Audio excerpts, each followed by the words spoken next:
The evaluation procedure of Chapter 3 in 2014. The seating, I don't think any one of you have problems with the seating arrangement, but the problems that given to me, the question that given to me this morning means, how about if we have some slow learners? How to deal with them? If I were a teacher, I will put the slow learners in one desk. The assistant will stay there. So you know the one who will need help. So there's this mosquito. So I will put the slow learners in one desk with an assistant.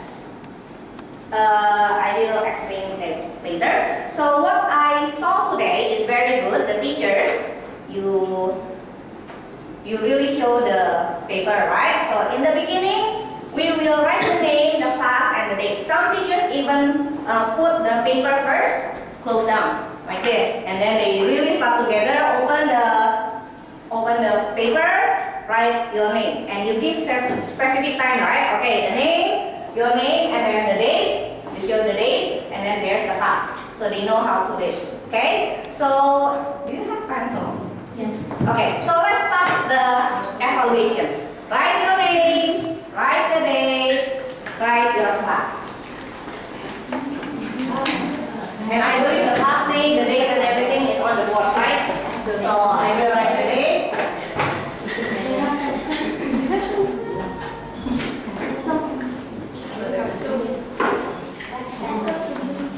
What class are we in? What paper is this? K1. K1. Same class. Pick the name. K1. Like K1 lychee. Do you know how to write lychee? We are in K1 lychee. Write your name, write your class, and write the date. Okay, this is my style. You don't have to follow me, but for me, when I was teaching, if you finish, put your hands on your head. If you finish writing your name, the date, and the class, put your hand on your head. By doing this, I will know who is ready, who's not ready. And keep putting your hands on your head so I know who finished. And then I will check. Okay. So I will go around and check. Everyone finished? Okay. Let's open to page 1. We expect the teachers to explain the section, not the number, not the problems. Only the section. So in this section, I will read for my students. Look at the pattern in each row. Circle the picture that continues the pattern. I will give you example, okay? Circle the picture that continues the pattern. If I have, what do I have? Star. Triangle. Star. Triangle. Star. What will be next?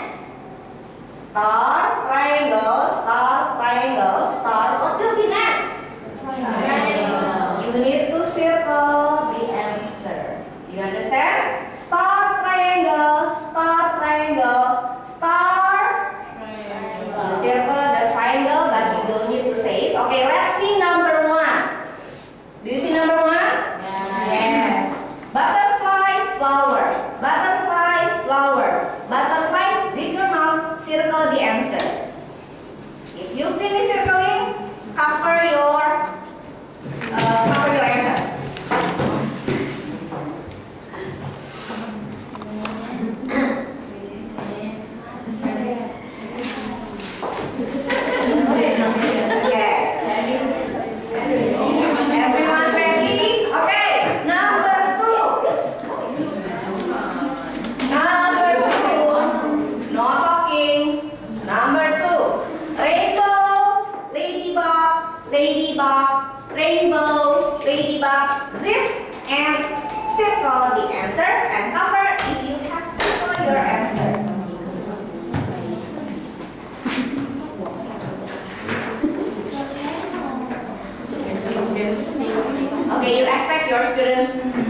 not talking, so please do the same, okay? Don't be naughty students. Okay, everyone finish number 2? Yes. Yes? Yes. Okay, number 3. Can you do it by yourself? Number 3. If you have finished the answer, cover your answer. If you have circled the answer, cover the answer.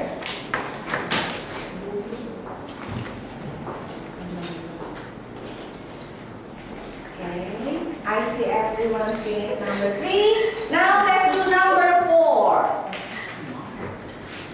Let's start number 4. Please do number 4. Cover your answer. Don't forget to cover your answer. And do not look at your friend's paper. And the last one, number 5.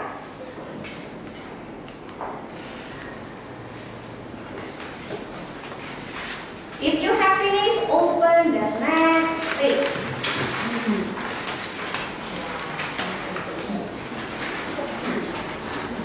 Okay, I cut first.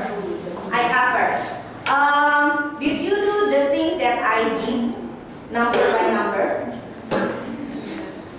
Who has tried this procedure?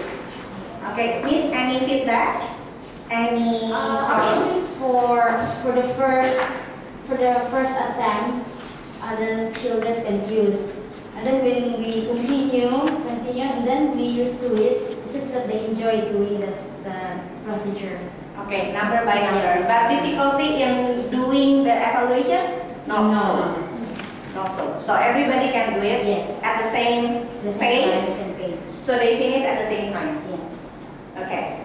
Have you checked the result from the review? And how was the result? Actually, I'm quite surprised and satisfied for this math, unlike yesterday, because this time it seems like all of them did it well. Yeah, except the slow. Of course, the slow is still needs help. Okay. Now, with the slow ones, I know there will be students struggling in your class, right? And what happened to them? I know that this is in a big group. So to assist them, there will be limited times. And I know you assist some, right? Your assistant assisted also some. And for those students that you assist, you can put them in one desk, so you know who you assist. But for me, if I don't do that, I can go around and let's say one student, you mentioned, right? Miss, I cannot, number 3. So I will come to her, I will explain to her, and if it's assisted, you just circle the number, and later on, you know that that number is assisted by the teacher. So don't worry about like helping, because some students really need helping, but it has to be noted that those numbers are being helped. Or this student, let's say, without assistant or without somebody next to him or next to her, this student will not do the work. So you can note that this is done accompanied by teacher, or these numbers are assisted by teachers. So it's really to evaluate the concept. And we have some kids that are special. Let's say they know the concept. These kids know the concept, but lacking in fine motor skill or lacking in how to express it, especially for English. They know the words, but they don't know, let's say, how to write it or something. Okay, for those kids, because this is a big group thing, first you can write this number is assisted or let it be. I mean, it depends on how the kids are. For special needs kids, let it be. Maybe all empty because they don't know, they have no clue. So empty. Keep the empty paper with you to show to the parents. Without assistance, this kid cannot do independently. But after class, during learning center, you can give the test again. These kids sit for the same test with your guidance. And what's the result? I mean, guidance doesn't mean that you prompt the answer, right? Like butterfly, flower, butterfly, flower, butterfly. So what is the next answer? So without prompting, but it's just really assisting him. So compare the result. So when you speak to the parents, you know that with assistance, this kid can produce good results. But without assistance, this kid cannot perform. So what's the problem? It's being independent. Not about the concept, but about being able to do it by themselves. Any question, any comments so far before we continue? Yeah, I just want to ask, we can do that during our evaluation also? Yes, please. So you can put which students in one group, so your assistant can assist. Or if you go around, or if your assistant going around, just circle the number that you assist. Circle the number that you assist. Okay, so maybe the result will be like 80%, but you know that 3 numbers were assisted. We don't penalize them, they are not able to do it, but they can with assistance. That means we have to prepare 2 sets of No, that's for special needs kids that cannot do, yeah, 2 sets of paper. 2 sets of paper. But for the one that, only, there are types of different slow learners. Yeah, they're the one that can do it with a little bit of assistance, or the one that really, I had a student before that I have to really sit with him for him to be able to work. Like, take your pencil, okay, circle. I have those students. And for those students, I will just give the first paper. Whatever the result is, that's the real result. But I will sit with him again. He did the evaluation, and then the result is different, right? There must be different result. So I show both to the parents.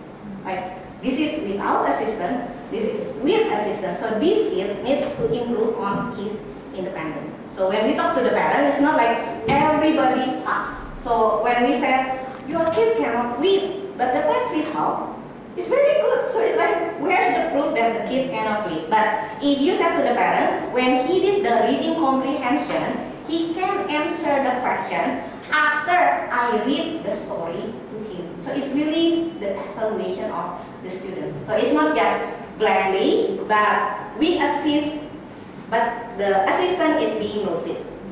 For the normal kid, the normal general class, the way that I did the test, that's the way you should do your test. So you read the instruction, the section instruction, one by one number at a time, guided. Understand? Okay. Let's move, I think, for page 2. This is how you guide. Match the same eggshell by drawing the line. There is no number here, but you can give the control. Let's see this egg. So you need to have one copy for you, yeah? See this egg, okay? Match this egg with the same eggshell by drawing the line. Can you do this egg? Find the partner of this egg. Okay, if you finish, okay, you can cover the page or something. Like, because they cannot really, close it, maybe turn the paper down, something. Okay? And then, when I see everybody turn the paper down, and I know K1, K2 students, they love to pedal. So if there is someone who will do more than the instruction, they will pedal. So for you, like, we haven't done it yet. So you can depend on your children to report on the misbehavior. Okay, if everybody has answered the first eggshell, we move to this one. You see the egg in the middle? Please find its pair. And if you have found the pair, you put the line already. Turn your paper. Okay, you get the idea how to do it. Even it's without number, you can give the direction. This one first, and then the next one, and then the next one. So it's not just read the section, do it. Because if we just leave it to them, they will finish at different time, and it's difficult for us to control the timing and the next section. So you get the idea, yeah? Okay, next section. Let's see. This is also about patterning, so it's just the same thing. Look at number 6. diamond, circle, diamond. I don't want you to say the answer, but please draw the next shape.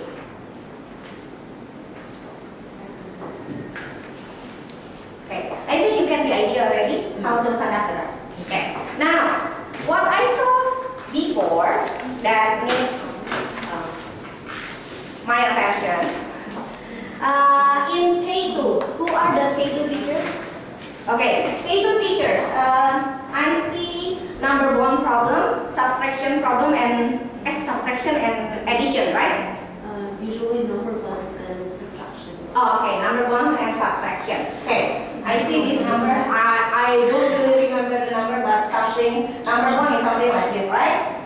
Let's say 15, and then you have 5 and so it's to help you to teach number 1. I mean, I won't say it's a bit too late because you still have time to review with your students. This is how you teach number 1. I got my math teaching certification, so it's, I know how to teach math. So in teaching number 1, there are 2 skills. Number 1 is to find a missing part. This is whole. Part, whole. This is to find a missing part. I think this is the first skill that we teach them. And the second one, you will have like this, right? 5, 10, and you find the whole. Okay. Any difficulties in teaching number 1? Because what I saw today, I think in one of the classes, I forgot, they have difficulties in answering the problems because actually for K2 students, this is something abstract. What is this? What is this? What is this? Okay? So when I teach number 1, not just to K2 students, but even to P1 and some P2 students, when I teach number 1, I need to use concrete materials. The material that I love to use is buttons. But I don't know whether you have buttons or not. Whatever that you have in class, if you have, I don't know what you have. Beads? Small things. Small things. Even, I think K2 can handle toothpicks. I think, yeah, I think. So, when I teach number 1, I can accept of your things.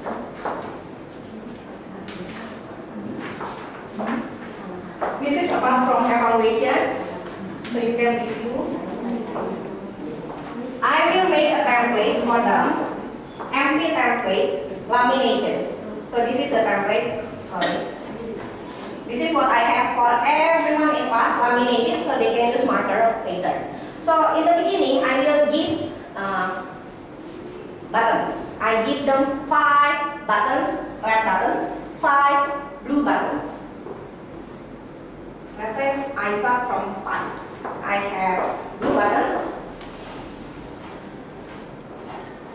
and I have 5 red buttons or brown buttons, and I want them to make number 5. That's to teach part, whole. And I will ask them, how many can you put here? How many can you put here? So some of them will put 1 button here, 4 button there, and then 2 buttons, 3 buttons, something like that. Okay? And I will do number 5 to number 10 until they get the concept that this one, this number is the whole, this one is the part. Okay. But usually they cannot get the concept how to take those numbers. Like you have 10 holes, 10 whole set of buttons. They cannot get that concept. So what I do, you have to divide them. Anything like. Yeah, sure.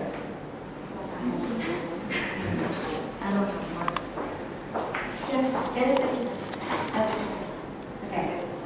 so what I did in my number ones for the kids, since we have the task, I cannot do like giving them toothpicks or pencils or anything. So I just asked them if like 5 hole, just make like 1, 2, 3, 4, 5. And what they did, since it's difficult for them to take 2 or 3, it's become 5, it's hard for them to think about it. So what I did, just use your pencil, divide them anywhere the same answer. Like they put in here, the answer 2, they count like this, 1, 2, and here 1, 2, 3. So it's the same answer. I said to my kids, anywhere you put your hand or your pencil, the same answer. So that's how I deal with the number bonds. Okay, thank you, Miss. Okay, now, actually what you do is you use symbols. That's pictorial. Because in teaching math or teaching anything, Chinese, English, science, the approach that we use in early childhood, even older, is CPA approach. So you have to start with concrete, and then you move to picture, then abstract. If it's in math, they need something that they can manipulate first. So use markers, use whatever that you can use. There is no specific things that you can use. You can use anything that you have in the classroom. Even you have small circle or something, they can use it. Because what you do is you skip one step. You go to picture. Some children can get picture, some cannot. So I will start with this. I know it's kind of too late to teach number bond now, but if you want to review number bond, this is what you need to do. You use concrete for them to see that these 5 should match whatever buttons that they have here. But actually at first we taught them first with the objects. So Okay. we only use that for the task, so it made them easier to catch up the time. Okay. Now the thing is, I've been teaching math for a long time, and I teach math until higher level. Even some students in higher level, they still need concrete. So like there are times addition, subtraction. I don't limit my students if they borrow my buttons.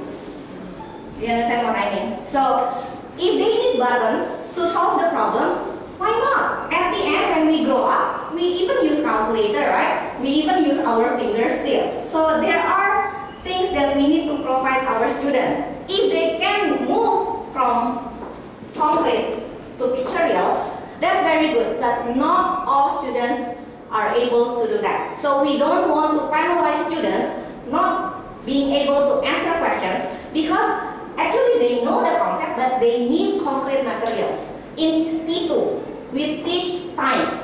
And in teaching primary, you have that small clock that they can count, right? Some students really came to me, Miss, I need the small clock to do my test. For me, it's okay, right? They answer it by themselves, they find solution by themselves independently, but they need concrete. For them, picture doesn't make sense. They need concrete. So for number 1, addition, subtraction, if they need concrete, please, it's fine. We're not Kumon. In Kumon, they have to, think fast. No, we teach concept. If they understand the concept, but they need concrete, do not penalize them. They need the concrete. Even in reading, I use phonics and I used Jolly Phonics before. In Jolly Phonics, we have movement, right? There's and then there's So my students, during spelling test, I will say that sa, and then the student suddenly and then that's how he does his spelling test. He needs to move because he's still in concrete. So for him, like sa, even he has to do the sa. He needs that one to blend the sound. So some students really need those things, and it's not that they cannot do the evaluation. They can answer, they can spell, but we need to give them some strategies, not just one strategy. Don't stick to one strategy. Like this one. If some students the higher level thinking. The one who reached this level already can just plan. But some, they are in this level. So your strategy works. Okay, cover and it makes sense for them. But for some of them, what is that lines? So they need the concrete, and do not penalize students for giving up. So they give wrong answer because they don't have the strategy that they need to solve the problems. So during the evaluation, what is your advice for us how to do this? Okay, so you know your students, right? I know the strategy that my students like.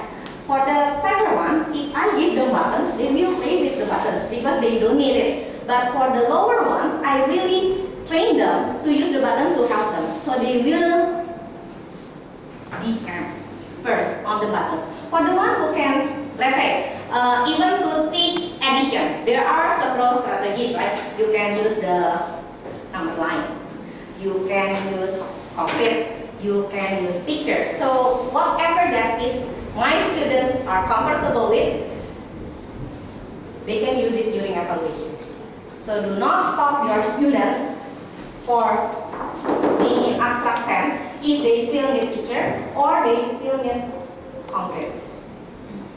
Some students really need this, right? Or your fingers, yeah, instead of fingers, because sometimes we deal with big numbers, 20 or something. Give them something that they can really, okay. But do not just give the strategy during the evaluation. You have to teach them to use the strategies. We still have time. We still have time. So I'm talking not for your higher achiever, but talking about the slow learners. Sometimes they need this to accept. Some of them will need this. So you are the teachers. You need to assess the needs of your students. Sometimes the higher achiever one, when they see someone using concrete, they want to use concrete. Let them. It's okay. But the thing is, please help your students to be able to get the answer. They get the answer independently though. Yeah, they manipulate the things themselves and they get the answer independently. But the thing is, you gave them the strategies to find the answer. Okay. Any other questions? So are we gonna do it for per section or per number? Per section, per number. So for everything, per section, per number. You can give, like me first, you give one example. Right? It's just to remind them how to do it. And then number 1, close. Number 2, close. Number 3, close.